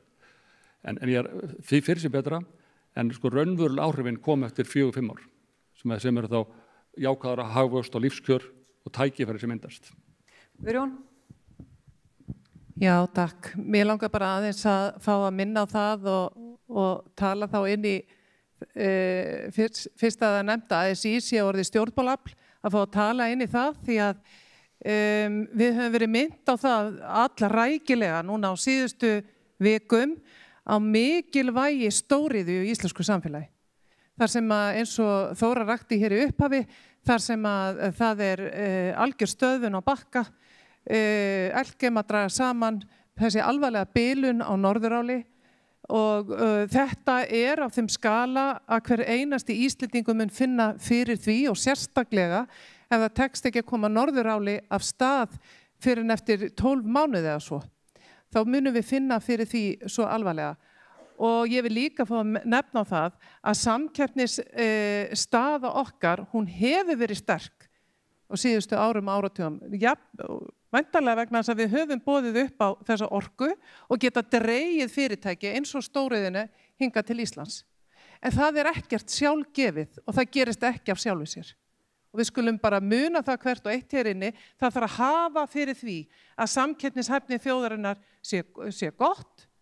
Það verkefni sem að hvert og eitt okkar þarf að sinna á hverjum einasta degi. Og það það sem verkefni okkar, vegna þess að við getum ekki skapað þessa samkeppnishæfni nema að virkja, búa til orku sem að síðan býr til útflutningstekjur, eykur hagvöxt, framþróun og byggir síðan undir velferðin okkar. Og ég ætla að fá að óska Landsvirkjun til hamingju á þessu 60 ára afmæli fyrir að hafa einmitt gert þetta, en síðan hefur bara orðið rof í allt of langan tíma, algjör kyrrstaða. Ég vona núna, það tókst að rjúfa þessa kyrrstu á síðasta kjörtímabili, ég vona svo innilega að ráðherra haldi áfram, en ég ætla bara að minna á það að ráðherra hefur ekki komið með neitt einasta frumvarp til þingsins en sem komið Þetta auðvitað bara ránt. Remit til dæmis, bara gríðarlega mikilvægur risastór pakki sem til þess fallinn að gera það fyrir markaðsmisnotkun og innherjaviðskipti á raforkumarkaði. Sem mjög mikilvægt að fá inn núna einmitt þegar staðan á orkumarkaði eins og hún Þetta ekki bara ekki neitt. Þetta mál til dæmis sem var stöðvað í ríkisstjórn á síðasta kjörtímabili. Sem þið komist ekki með í gegnum ríkisstjórn. Það komið inn núna. Þið náðuð að stöðva það á síðasta þingi, til hamingju með það. En ég vona að við getum bara spilað saman núna og komið þessu málum í lag og hegða okkur eins og fullorðið fólk. Ég finn þverpólitísku samstöðun að vera myndast. Ragna, það náttúrulega, sko, það mikið talað aukna orkuvinnslu sem gott. Það hins vegar, sko, kannski þýðir lítið ef flutningskerfið ekki byggt upp samhliða og ég veit alveg þið hafi verið í svipuðu svona slönguspili og við með framkvæmdir. Sérðu fram á bjartari tíma í því eða breytta tíma í því? Já, nei. Bara þetta var svolítið heimilislegt að heyra ykkur svona tala þingmálin. Ég var svona, fekk alveg, jæja, þetta var bara, allt eins og á að vera. Já, sko, málið það bara, það ekkert einfalt að vera í sporum stjórnvalda. Ekki frekar en að það sé eitthvað einfalt að vera til dæmis flutningsfyrirtæki sem á að byggja upp línur og komið í svo kallega innviðaskuld. Ég bara reynda þoli geta orða því mér finnst einhvern veginn það svona gera, mér finnst að gera lítið úr okkur sjálfum að tala það en allt í lagi, við erum í þessari innviðaskuld. En málið það, við Íslendinga, við erum algjörir þrasarar. Okkur finnst bara svo gaman að þrasa og við erum líka svolítið skilningsríka hvert þrösurum. Þarna bara Bjartur í sumarhúsum kominn og ætla bara að fá sínu framgeng. Gott og vel, einföldun leyfisferla, en það bara samt ekkert einfalt og benda á það aftur að vera í stöðu stjórnvalda, þingmanna, sveitastjórna. Það bara fólk sem kýs þetta fólk og það fólk hefur sína meiningar og ekkert endilega til í að hafa, þótt að mér þykir nú háspennumennslu mjög falleg af ákveðnum ástæðum, að það vil kannski ekki hafa það fyrir utan dyrnar hjá sér. Það segir, já, einhvers staðar annars staðar en bara ekki hjá mér. Eða af hverju þetta að fara í gegnum mitt sveitafélag, mitt land, þegar notandinn einhvers staðar allt annars staðar.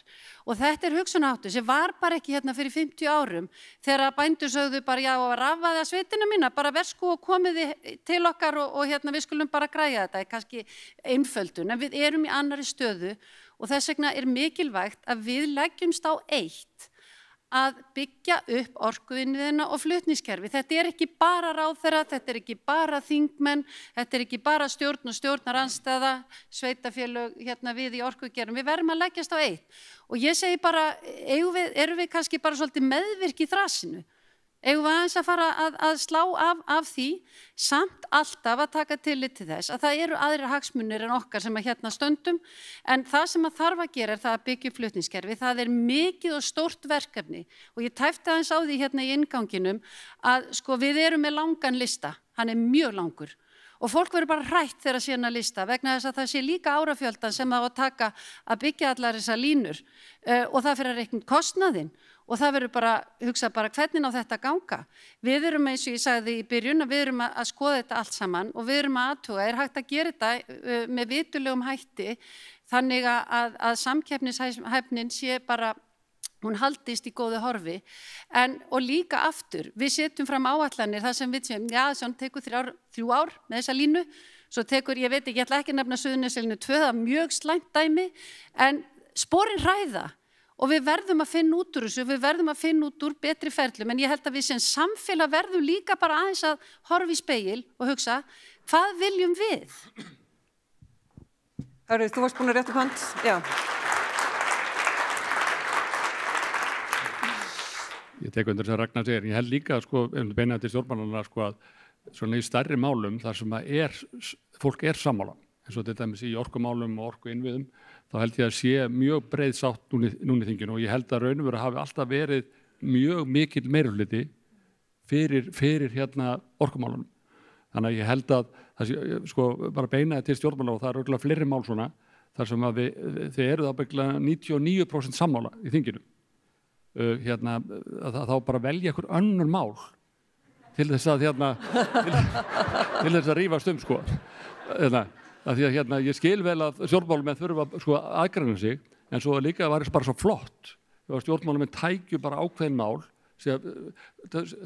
við erum sammála sem bara gera þessar grundvallarbreytingar og standa öll bak við það og megum öll eiga heiðurinn að því. Þurfum ekkert að segja hver ger ekki hvað og hver ger ekki hvað, bara eigum við öll saman, eins og við eigum Landsvirkjun öll saman. Mér langar í því framhaldi, já, hárrétt, af því að Ragnar myndist nú á það og Ríkharður sömuleiðis að þetta kemur nefnilega ekki á sjálfu sér, þetta gerist ekki á sjálfu sér, samkeppnishæfni verður ekki til, hún kemur ekki á himnum ofan, heldur búum við hana til.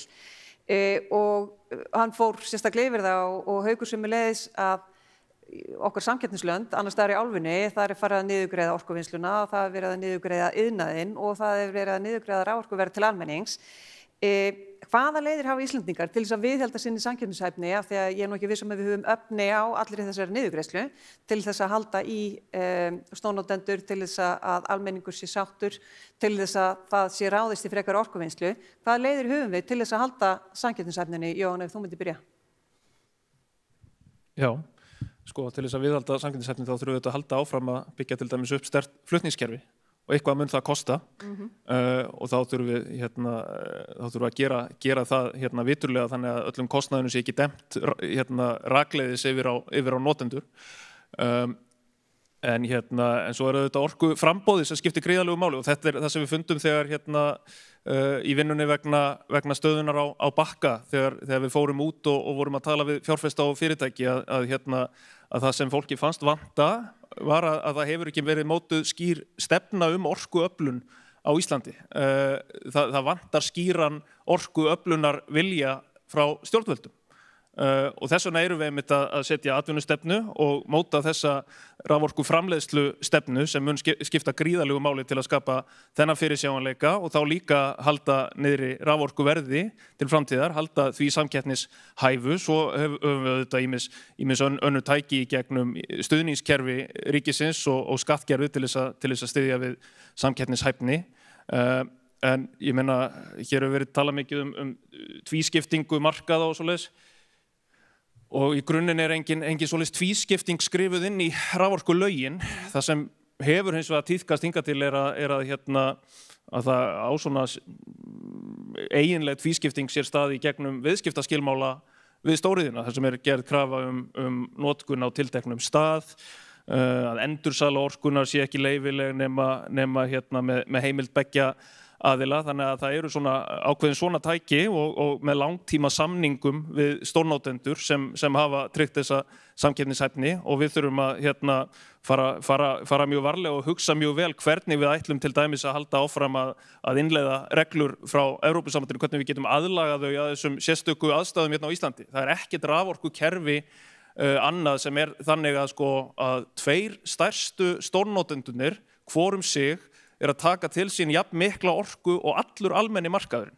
Þannig þetta bara grundvallar breyta sem við verðum að hafa í huga þegar við erum að setja lög og reglur á raforkumarkaði. Og þegar kemur að svona framboðsskyldu og svoleiðis þá eru þetta ákveðin sjónarmið sem takast á. Því við viljum tryggja fyrirsjáanleika og verðstöðuleika fyrir almenning Við viljum líka halda í svona verðmerki og tryggja þennan markaðsmekanisma sem getur ýtt undir aukna framleiðslu og þá sveigjanlega notkun og orku nýtni, þannig að þetta ákveðin svona jafnvægislist. En ég hlakka til að koma inn með þetta frumvarp, ef ekki á þessu löggjafarþingi þá á því næsta, vegna þess að við þurfum að vanda okkur. Af því þetta eru gríðarlega almanna gæði sem við höfum byggt upp saman og við ætlum ekki að raska þeim. Nei, gallinn kannski við verðmerkin og svona markaði er að þegar verðið hækkar af því að það ekkert framboð þá þurfum að bíða 10-15 ára eftir því að fá meira inn á kerfið. Hörður, þú varst að þú vildi svara þessu? Já, kannski ekki svara, bara bæta við, bara varandi samkeppnishæfnina, það er líka alveg gríðarlega mikilvægt þess að Ríkharður kom inn á, það er það að við komumst í hagkvæma virkjunarkosti. Það er ekki allt vatnsafl sem er hagkvæmt að virkja á Íslandi. Já, við getum ekki framleitt orkuna og verði sem við getum selt hana á. Ekki allur jarðvarmi getum við heldur gert, þessu súla sem Ríkharður sýndi. Þannig að mjög mikilvægt að við komumst í hagkvæma kosti, í vatnsafli, jarðvarma og vind og landi og við byggjum þetta upp í hagkvæma meiningum. Að því að leiðu við verðum ekki sanngjarnisar, þá munum við finna fyrir því að því þá munum stórnotendur ekki koma og jafnvel einhverjir fara. Sem að sjálfsögðu mun gerast á endanum, við munum muna það líka að verksmiðjur sem eru byggðar, það munum loka, en við viljum endilega halda það með eins lengi og hægt er. En svo bara að sjá, kannski eins og heldur samkeppnislönd okkar í til dæmis Noregur, sem að hefur verið svona, það land sem við borðum okkur mikið saman núna, þeir eru núna farnir sem það niðurgreiða raforku til álvera og kísilvera svona 50%. Þeir gera þetta í gegnum mjög sérstakan mekanisma og þetta lætur ESA óátalið. Þetta er sagt að þetta sé CO2 áhrif, en það er ekki CO2 áhrif á raforkuverði í Norður-Noregi, en við erum að keppa við gríðarlega mikla niðurgreiðslur. Og ég tek algjörlega undir það sem kom frá Ríkharð líka, Ísland getur ekki farið út í niðurgreiðslur. Það sem er mjög sérstakt í íslenska raforkukerfinu, með allt sem var lýst og allt sem að fólk er ánægt með og markaðurinn hefur gengið rosa vel og þess vegna hefur samkeppnisréttur svona mikla áhyggjur að þessu. Þetta er gengið svona rosalega vel og mesti kaupmáttur, eina vara sem er besta kaupmátt í heimi. Að þá er samkeppnin gríðarlega hörð. Og þannig við þurfum að halda vel á spil og við þurfum líka bara sem við rekum orkufyrirtækin, við þurfum að sætta okkur við lág arðsemi. Arðsemi orkugera, raforkugerans, hún er lág og verður lág bara sem hlutfall eignum. En það sem við höfum er svona móti að eigninnar lifa næstu í endalaust, bara eins og Búrfellsvirkjun sem er orðin 60 ára gömul, alveg svo ný, en hún er löngu orðin afskrifuð. Þannig að þetta eru góðar fjárfestingar en við verðum að hafa mikla þolinmæði. Guðrún? Já, takk. Mér langar nú aðeins að fá að nefna hér að það hlýtur að vera að haldast hönd í hönd framboð og eftirspurn, lögmál markaðarins og þá skiptir auðvitað bara öllu máli að búa til orku og að stjórnmálamenn að við búum til þennan farveg að það sé hægt að fara inn í þessi verkefni og þá eins og Hörður segir þurfum við að fara í hagkvæma kosti. Við höfum byggt upp og eins og kom fram í erindi Hauks hérna áðan að ég vil fá að ítreka það að það má kalla það niðurgreiðslu til almennings þegar að til dæmis Búrfellsvirkjun er byggð að við dróum hingað stóriðu af þessum skala sem var þess valdandi við gátum fara að framleiða rafmagn í þessu magni sem raunin varð. Og það aftur á móti bjó síðan til alveg stórkostleg lífskjör fyrir alla þjóðina. Þannig að við hefum getað byggt flutningsnet. Jú, við þurfum að bæta það og það eru miklar fjárfestingar og þá spyr maður sig líka, er eðlilegt að afskrifa svona stórt mannvirki að það sé ein kynslóð sem á að bera kostnaðana því eða ekki, þegar að framkvæmdin að hún er að skila þessum ábata í áratugi. En fyrst og síðast þurfum við að búa til orku. Og ég tek undir með Herði hér að mér hugnast ekki að fara að niðurgreiða orkuna, en við eigum að búa til orku hér með hagkvæmum hætti og svo ég fá að skjóta inn þeirri skoði minni að þá finnst mér líka að heimilin eiga ekki að þurfa að berjast orkuna við stóriðjun á Íslandi. Það er bara ójafn leikur. Skýrt svar í því, Ragnar, af því að það er mitt verið að ræða uppbyggingu flutningskerfisins og hluti af og það sem að ráðherra nefndi það að kostnaðurinn við uppbygginguna megi ekki fara rakleitt til svo notendana. Hluti af samkeppnishæfninni er raforkuverðið og hluti af raforkuverðinni er flutningsgjöldin. Hvernig höldum við þeim niðri og á samkeppnishæfu stigi? Já, við erum mjög vel vakandi fyrir því í Landsneti eins og ég er búin að koma inn á áður og auðvitað hugsum við það að halda okkar samkeppnishæfni og allar gjaldskrárhækkanir eru mjög sársaukafullar. Það er bara þannig. Þannig að eigandi okkar hefur það auðvitað svona ákveði í hendi sér, allar eigandinn að já, ég veit ekki, láta kröfum arðgreiðslur, ég held ekki og ég er ekki viss að það sé mjög vitulegt en við erum nú fyrirtæki ríkiseigu og erum í þessari stöðu, hægt að fjármagna uppbyggingu, flutnings- og dreifikerfis með einhverjum öðrum hætti, með einhverju öðru fjármagni. Þetta er alltaf eitthvað sem er algjörlega órætt og óráðið. En fyrst og fremst það að við setjum fram skynsamlegar áætlanir það sem við sjáum fært að gera og verðum þá gagnsæ með það og ef það er eitthvað sem að stjórnvöldum eða eiganda okkar eða fólki hugnast ekki, þá þurfum við að ræða eru aðra leiðir. Því að það þýðir ekkert að klippa hér fæturnar undan flutningsfyrirtækinu, Landsneti. Það þýðir ekkert að fara að veikja okkar rekstur og fjárhag. Það leysir bara nákvæmlega engan vanda. Þannig en þetta er samtal sem þarf að eiga sér stað og við þurfum, eins og ég segi, Landsnet þarf að vera gagnsætt með sína fyrirætlanir og hvernig við sjáum hlutin og það er það sem við erum að vinna í. Takk fyrir það. Ég átta mig á því að klukkan var 5 mínútur yfir. Komið bara að lokum hjá okkur, en af því að Haukur skildi eftir svo skýrar spurningar í lok síns erindis, þá langar mig kannski bara, að þú veist, ég veit að það er ekki upp á vegg, ég skal lesa fyrir ykkur. Við fyrir bara línuna, þetta er bara já eða nei spurningar.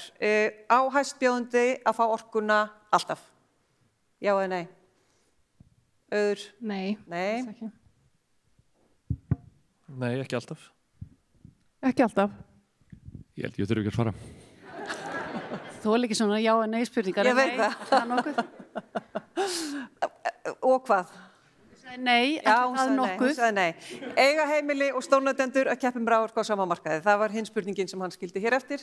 Og að fara hinn að leiðina tilbaka? Augljóslega, þá lítum við á þessa hópa mismunandi augum. Þannig að, já, svarið lítur þá að vera nei, en ég veit ekki alveg hvað það þýðir samt. Nei, ég held að það var ekki til hagsbóta hvorki fyrir almenning nýja stórnotendur. Þau eru farin að víla eitthvað á díla. Guðrún var búin að segja nei, en þú mátt alveg segja nei aftur. Var ég ekki búin að svara á það? Jú, þú varst búin að svara á það. Það svar stendur. Já, akkurat. Það er ekkert breyst í millitíðinni. Það er gott að vita. Þetta er þó að hann hafi hvíslað um mér að Jóhann Páll hérna. Já, nei, sko, við erum á einum og sama markaði samkvæmt raforku lögum, en við eigum að búa til sérstakar mekanisma til að verja almenna notendur, þannig að það veri ekki undir í samkeppni við stórnotendur. Já, bara segja ég er bara mjög ánægð með þessa samstöðu sem var að myndast hér í lokin, þannig ég segi bara að teka undir með þeim sem hér á að tala, þessu er bara nei. Þá langum við að þakka ykkur innilega fyrir að vera með okkur. Frábærar umræður. Ég held að við séum margsvísari, þetta markar lokfundarins, en mér langar til þess að hvetja ykkur til þess að halda samtalinu áfram hérna fram í sal. Það eru veitingar, kaffi, te, gott, barinn er ekki opinn. En samt ekki, það er ekkert ókeypis á honum, bara taka það fram. Kærar þakkir.